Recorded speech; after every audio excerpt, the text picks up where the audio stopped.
Pasqua est à la fois un truand corse et un ancien résistant. Il a épousé la fille d'un bootlegger canadien qui fit fortune durant la Prohibition. Il dirige la société Ricard qui, après avoir commercialisé de l'absinthe, un alcool prohibé, se respectabilise en vendant de l'anisette. Cependant, la société continue à servir de couverture pour toutes sortes de trafics en relation avec la famille italo-new-yorkaise des Genovese, celle de Lucky Luciano. Il n'est donc pas étonnant que Pasqua fasse appel à Étienne Léandri, l'ambassadeur, de Luciano, pour recruter des gros bras et constituer la milice gaulliste. Un troisième homme joue un grand rôle dans la formation du SAC, l'ancien garde du corps de Gaulle, Achille Peretti, un Corse lui aussi. Ainsi défendu, De Gaulle dessine avec panache une politique d'indépendance nationale. Tout en affirmant son appartenance au camp atlantique, il remet en cause le leadership anglo-saxon. Il s'oppose à l'entrée du Royaume-Uni dans le marché commun européen, 1961 et 1967, il refuse le déploiement des casques de l'ONU au Congo, 1961. Il encourage les États latino-américains à s'affranchir de l'impérialisme US, discours de Mexico, 1964, il expulse l'OTAN de France et se retire du commandement intégré de l'Alliance Atlantique, 1966. Il dénonce la guerre du Vietnam, discours de Phnom Penh, 1966, il condamne l'expansionnisme israélien lors de la guerre des 6 jours, 1967, il soutient l'indépendance du Québec, discours de Montréal 1967. Etc. Simultanément, De Gaulle consolide la puissance de la France en la dotant d'un complexe militaro-industriel incluant la force de dissuasion nucléaire, et en garantissant son approvisionnement énergétique. Il éloigne utilement les encombrants corses de son entourage en leur confiant des missions à étrangers. Ainsi Étienne Léandri devient-il le trader du groupe Elf, aujourd'hui Total, tandis que Charles Pasqua devient l'homme de confiance des chefs d'État d'Afrique francophone. Conscient qu'il ne peut défier les anglo-saxons sur tous les terrains à la fois, De Gaulle s'allie à la famille Rothschild. Il choisit comme Premier ministre un de ses anciens collaborateurs devenu fondé de pouvoir de la banque, Georges Pompidou. Les deux hommes forment un tandem efficace. L'audace politique du premier ne perd jamais de vue le réalisme économique du second. Lorsque De Gaulle démissionne, en 1969, Georges Pompidou lui succède brièvement à la présidence avant d'être emporté par un cancer. Les gaullistes historiques n'admettent pas son leadership et s'inquiètent de son tropisme anglophile. Il hurle à la trahison lorsque Pompidou, secondé par le secrétaire général de l'Élysée Édouard Balladur, fait entrer la perfide Albion dans le marché commun européen. La fabrication de Nicolas Sarkozy. Ce décor étant planté, revenons-en à notre personnage principal, Nicolas Sarkozy. Né en 1955, il est le fils d'un noble catholique hongrois, Pál Sarkozy de Nagy Bocsa, réfugié en France après avoir fui l'armée rouge, et d'André Mala, une roturière juive originaire de Thessalonique. Après avoir eu 3 enfants, Guillaume, Nicolas et François, le couple divorce. Pál Sarkozy de Nagy Bocsa se remarie avec une aristocrate, Christine de Ganay, dont il aura 2 enfants, Pierre-Olivier et Caroline. Nicolas ne sera pas élevé par ses seuls parents, mais ballotté dans cette famille recomposée. Sa mère est devenue la secrétaire d'Achille Peretti. Après avoir cofondé le SAC, le garde du corps de De Gaulle avait poursuivi une brillante carrière politique. Il avait été élu député et maire de Neuilly-sur-Seine, la plus riche banlieue résidentielle de la capitale, puis préside de l'Assemblée nationale. Malheureusement, en 1972, Achille Peretti est gravement mis en cause. Aux États-Unis, le magazine Time révèle l'existence d'une organisation criminelle secrète, l'Union Corse, qui contrôlerait une grande partie du trafic de stupéfiants entre l'Europe et l'Amérique, la fameuse French Connection, qu'Hollywood devait porter à l'écran. S'appuyant sur des auditions parlementaires et sur ses propres investigations, Time cite le nom d'un chef mafieux, Jean Venturi, arrêté quelques années plus tôt au Canada, et qui n'est autre que le délégué commercial de Charles Pasqua pour la société d'alcool Ricard. On évoque le nom de plusieurs familles qui dirigeraient l'Union Corse, dont les Peretti. Achille nie, mais doit renoncer à la présidence de l'Assemblée nationale et échappe même à un suicide. En 1977, Pál Sarkozy se sépare de sa seconde épouse, Christine de Ganay, laquelle se lie alors avec le numéro 2 de l'administration centrale du département d'État des États-Unis. Elle l'épouse et s'installe avec lui en Amérique. Le monde étant petit, c'est bien connu, son mari n'est autre que Frank Wisner Jr. Fils du précédent. Les fonctions de Junior à la CIA ne sont pas connues, mais il claire qu'il y joue un rôle important. Nicolas, qui reste proche de sa belle-mère, de son demi-frère et de sa demi-sœur, commence à se tourner vers les États-Unis où il bénéficie des programmes de formation du DEPA. Entertainment d'État. À la même période, Nicolas Sarkozy adhère au parti gaulliste. Il y fréquente d'autant plus rapidement Charles Pasqua que celui-ci n'est pas seulement un leader national, mais aussi le responsable de la section départementale des Hauts-de-Seine. En 1982, Nicolas Sarkozy, ayant terminé ses études de droit et s'étant inscrit au barreau, épouse la nièce d'Achille Peretti. Son témoin de mariage est Charles Pasqua. En tant qu'avocat, M. Sarkozy défend les intérêts des amis corses de ses mentors. Il acquiert une propriété sur l'île de Beauté, à Vico, et imagine de corsiser son nom en remplaçant le « i » par un « i », Sarkozy. L'année suivante, il est élu maire de Neuilly-sur-Seine en remplacement de son bel-oncle, Achille Peretti, terrassé par une crise cardiaque. Cependant, Nicolas ne tarde pas à trahir sa femme et, dès 1984, il poursuit une liaison cachée avec Cécilia, l'épouse du plus célèbre animateur de télévision français de l'époque, Jacques Martin, dont il a fait la connaissance en célébrant leur mariage en qualité de maire de Neuilly. Cette double vie dure 5 ans, avant que les amants ne quittent leurs conjoints respectifs pour construire un nouveau foyer. Nicolas est le témoin de mariage, en 1992, de la fille de Jacques Chirac, Claude, avec un éditorialiste du Figaro. Il ne peut s'empêcher de séduire Claude et de mener une brève relation avec elle, tandis qu'il vit officiellement avec Cécilia. Le mari trompé se suicide en absorbant des drogues. La rupture est brutale et sans retour entre les Chirac et Nicolas Sarkozy. En 1993, la gauche perd les élections législatives. Le président François Mitterrand refuse de démissionner et entre en cohabitation avec un Premier ministre de droite. Jacques Chirac, qui ambitionne la présidence et pense alors former avec Édouard Balladur un tandem comparable à celui de De Gaulle. Et Pompidou refuse d'être à nouveau Premier ministre et laisse la place à son ami de 30 ans, Édouard Balladur. Malgré son passé sulfureux, Charles Pasqua devient ministre de l'Intérieur. S'il conserve la haute main sur la marijuana marocaine, il profite de sa situation pour légaliser ses eaux. Tresse activité en prenant le contrôle des casinos, jeux et courses en Afrique francophone.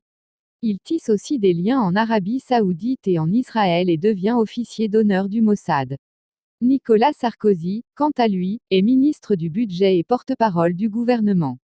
À Washington, Frank Wisner Jr. a pris la succession de Paul Wolfowitz comme responsable de la planification politique au département de la Défense.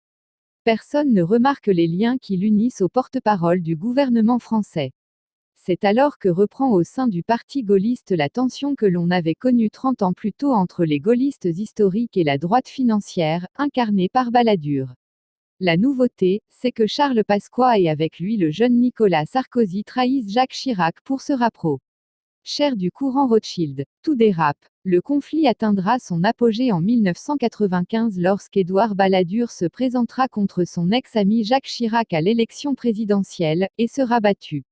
Surtout, suivant les instructions de Londres et de Washington, le gouvernement Balladur ouvre les négoces d'adhésion à l'Union européenne et à l'OTAN des États d'Europe centrale et orientale, affranchis de la tutelle soviétique. Rien ne va plus dans le parti gaulliste où les amis d'hier sont près de s'entretuer. Pour financer sa campagne électorale, Édouard Balladur tente de faire main basse sur la caisse noire du parti gaulliste, cachée dans la double comptabilité du pétrolier Elf. À peine le vieux Étienne Léandri mort, les juges perquisitionnent la société et ses dirigeants sont incarcérés. Mais Balladur, Pasqua et Sarkozy ne parviendront jamais à récupérer le magot. La traversée du désert. Tout au long de son premier mandat, Jacques Chirac tient Nicolas Sarkozy à distance. L'homme se fait discret durant cette longue traversée du désert. Discrètement, il continue à nouer des relations dans les cercles financiers. En 1996, Nicolas Sarkozy ayant enfin réussi à clore une procédure de divorce qui n'en finissait pas se marie avec Cécilia. Ils ont pour témoins les deux milliardaires Martin Bouygues et Bernard Arnault, l'homme le plus riche du pays. Dernier acte. Bien avant la crise irakienne, Frank Wisner Jr. et ses collègues de la CIA planifient la destruction du courant gaulliste et la montée en puissance de Nicolas Sarkozy. Ils agissent en 3 temps, d'abord l'élimination de la direction du parti gaulliste et la prise de contrôle de cet appareil, puis l'élimination du principal rival de droite et l'investiture du parti gaulliste à l'élection présidentielle, enfin l'élimination de tout challenger sérieux à gauche de manière à être certain d'emporter l'élection présidentielle. Pendant des années, les médias sont tenus en haleine par les révélations posthumes d'un promoteur immobilier. Avant de décéder d'une grave maladie, il a enregistré pour une raison jamais élucidée une confession en vidéo. Pour une raison encore plus obscure, la cassette échoue dans les mains d'un hiérarque du Parti socialiste, Dominique Strauss-Kahn, qui l'a fait parvenir indirectement à la presse. Si les aveux du promoteur ne débouchent sur aucune sanction judiciaire, ils ouvrent une boîte de Pandore. La principale victime des affaires successives sera le Premier ministre Alain Juppé. Pour protéger Chirac, il assume seul toutes les infractions pénales. La mise à l'écart de Juppé laisse la voie libre à Nicolas Sarkozy pour prendre la direction du parti gaulliste. Sarkozy exploite alors sa position pour contraindre Jacques Chirac à le reprendre au gouvernement, malgré leur haine réciproque. Il sera en définitive ministre de l'Intérieur. Erreur. À ce poste, il contrôle les préfets et le renseignement intérieur qu'il utilise pour noyauter les grandes administrations. Il s'occupe aussi des affaires corses. Le préfet Claude Érignac a été assassiné. Bien qu'il n'ait pas été revendiqué, le meurtre a immédiatement été interprété comme un défi lancé par les indépendantistes à la République. Après une longue traque, la police parvient à arrêter un suspect en fuite, Ivan Colonna, fils d'un député socialiste. Faisant fi de la présomption d'innocence, Nicolas Sarkozy annonce cette interpellation en accusant le suspect d'être l'assassin.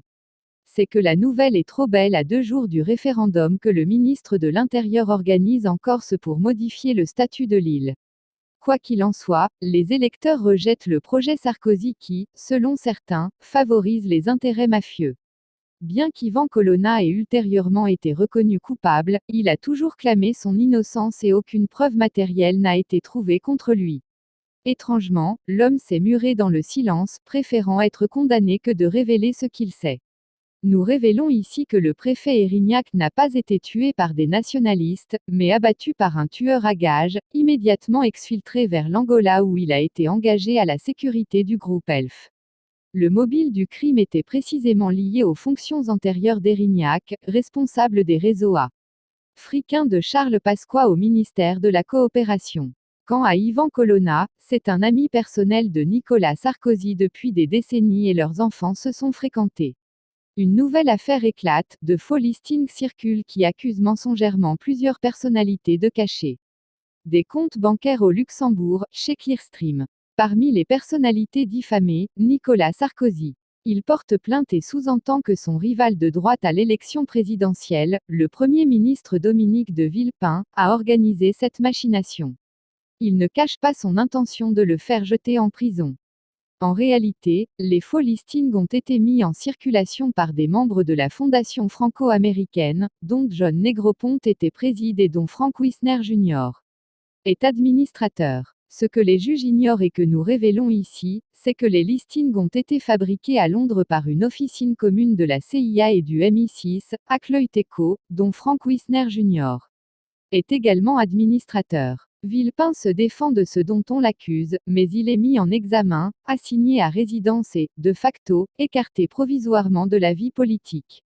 La voie est libre à droite pour Nicolas Sarkozy. Reste à neutraliser les candidatures d'opposition. Les cotisations d'adhésion au Parti socialiste sont réduites à un niveau symbolique pour attirer de nouveaux militants. Soudainement des milliers de jeunes prennent leur carte. Parmi eux, au moins 10 000 nouveaux adhérents sont en réalité des militants du parti trotskiste, lambertiste, du nom de son fondateur Pierre Lambert. Cette petite formation d'extrême gauche s'est historiquement mise au service de la CIA contre les communistes staliniens durant la guerre froide. Elle est l'équivalent du SDUSA de Max Schachmann, qui a formé les néoconservateurs aux USA.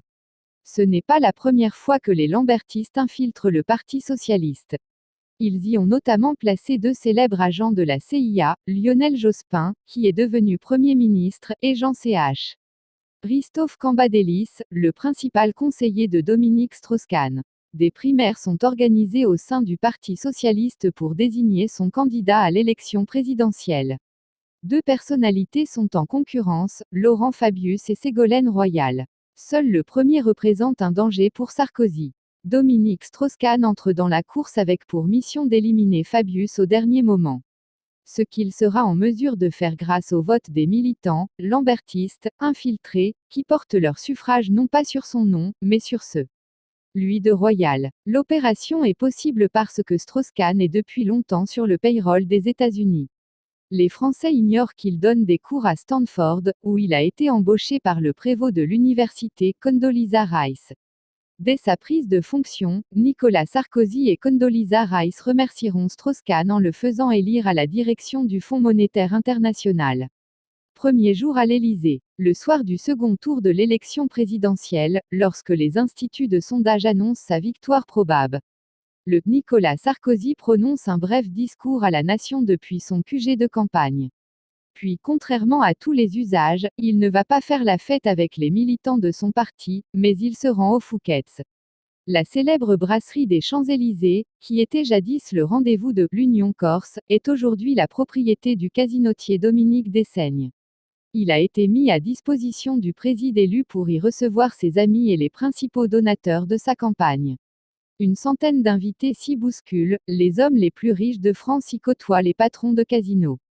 Puis le président élu s'offre quelques jours de repos bien mérités. Conduit en Falcon 900 privé à Malte, il s'y repose sur le Paloma, le yacht de 65 mètres de son ami Vincent Bolloré, 1M. Milliardaire formé à la banque Rothschild. Enfin, Nicolas Sarkozy est investi président de la République française. Le premier décret qu'il signe n'est pas pour proclamer une amnistie, mais pour autoriser les casinos de ses amis Dessaignes et Partouche à multiplier les machines à sous. Il forme son équipe de travail et son gouvernement. Sans surprise, on y retrouve un bien trouble propriétaire de casinos, le ministre de la Jeunesse et des Sports, et le lobbyiste des casinos de l'ami Dessaignes, qui devient porte-parole du parti gaulliste. Nicolas Sarkozy s'appuie avant tout sur 4 hommes. Claude Guéant, secrétaire général du Palais de l'Élysée. C'est l'ancien bras droit de Charles Pasqua. François Pérolle, secrétaire général adjoint de l'Élysée. C'est un associé gérant de la banque Rothschild. Jean-David Lévite, conseiller diplomatique. Fils de l'ancien directeur de l'agence juive. Ambassadeur de France à l'ONU, il fut relevé de ses fonctions par Chirac qui le jugeait trop proche de George Bush. Alain Bauer, l'homme de l'ombre. Son nom n'apparaît pas dans les annuaires. Il est chargé des services de renseignement. Ancien grand maître du Grand Orient de France, la principale obédience maçonnique française, et ancien numéro 2 de la National Security Agency états-unienne en Europe. Frank Wisner Jr., qui a été nommé entre-temps envoyé spécial du président Bush pour l'indépendance du Kosovo, insiste pour que Bernard Kouchner soit nommé ministre des Affaires étrangères avec une double mission prioritaire, l'indépendance du Kosovo et la liquidation de la politique arabe de l'Afra. NCE. Kouchner a débuté sa carrière en participant à la création d'une ONG humanitaire. Grâce au financement de la National Endowment for Democracy, il a participé aux opérations de Zbigniew Brzezinski en Afghanistan, aux côtés d'Oussama Ben Laden et des frères Karzai contre les soviétiques. On le retrouve dans les années 90 auprès d'Alija Izetbegovic en Bosnie-Herzégovine. De 1999 à 2001, il a été haut représentant de l'ONU au Kosovo. Sous le contrôle de Wali, le frère cadet du président Hamid Karzai, l'Afghanistan est devenu le premier producteur mondial de pavot. Le sucre est transformé sur place en héroïne et transporté par l'US Air Force à Camp Bonstead, Kosovo. Là, la drogue est prise en charge par les hommes d'Hachim Tachi qui l'écoulent principalement en Europe et accessoirement aux États-Unis. Les bénéfices sont utilisés pour financer les opérations illégales de la CIA. Karzai et Tachi sont des amis personnels de longue date de Bernard Kouchner, qui certainement ignorent leurs activités criminelles malgré les rapports internationaux qui y ont été consacrés. Pour compléter son gouvernement, Nicolas Sarkozy nomme Christine Lagarde, ministre de l'économie et des finances. Elle a fait toute sa carrière aux États-Unis où elle a dirigé le prestigieux cabinet de juristes Baker et McKenzie. Au sein du Center for International and Strategic Studies de Dick Cheney, elle a co-présidé avec Zbigniew Brzezinski un groupe de travail qui a supervisé les privatisations en Pologne. Elle a organisé un intense lobbying pour le compte de Lockheed Martin contre les l'avionneur français Dassault. Nouvelle escapade durant l'été. Nicolas, Cecilia, leur maîtresse commune et leurs enfants se font offrir des vacances états-uniennes à Wolfenboro, non loin de la propriété du président Bush. La facture, cette fois, est payée par Robert F. Agostinelli, un banquier d'affaires italo-new-yorkais, sioniste et néo-conservateur pur sucre qui s'exprime dans Commentary, la revue de l'American Jewish Committee. La réussite de Nicolas rejaillit sur son demi-frère Pierre-Olivier. Sous le nom américanisé, d'Oliver, il est nommé par Frank Carlucci, qui fut le numéro 2 de la CIA après avoir été recruté par Frank Wisner Sr., directeur d'un nouveau fonds de placement du Carlyle Group, la société commune de gestion de portefeuille des Bush et des Ben Laden. Sans qualité personnelle particulière, il est devenu le 5e noueur de deals dans le monde et gère les principaux avoirs des fonds souverains du Koweït et de Singapour. La cote de popularité du président est en chute libre dans les sondages. L'un de ses conseillers en communication, Jacques Seguela, préconise de détourner l'attention du public avec de nouvelles People Stories. L'annonce du divorce avec Cecilia est publiée par Libération, le journal de son ami Edward de Rothschild, pour couvrir les slogans des manifestants un jour D. Grève générale. Plus fort encore, le communicant organise une rencontre avec l'artiste et ex-mannequin, Carla Bruni. Quelques jours plus tard, sa liaison avec le président est officialisée et le battage médiatique couvre à nouveau les critiques politiques. Quelques semaines encore et c'est le 3e mariage de Nicolas. Cette fois, il choisit comme témoin Mathilde Agostinelli, l'épouse de Robert, et Nicolas Bazire, ancien directeur de cabinet d'Édouard Balladur devenu associé gérant chez Rothschild. Quand les Français auront-ils des yeux pour voir à qui ils ont affaire ?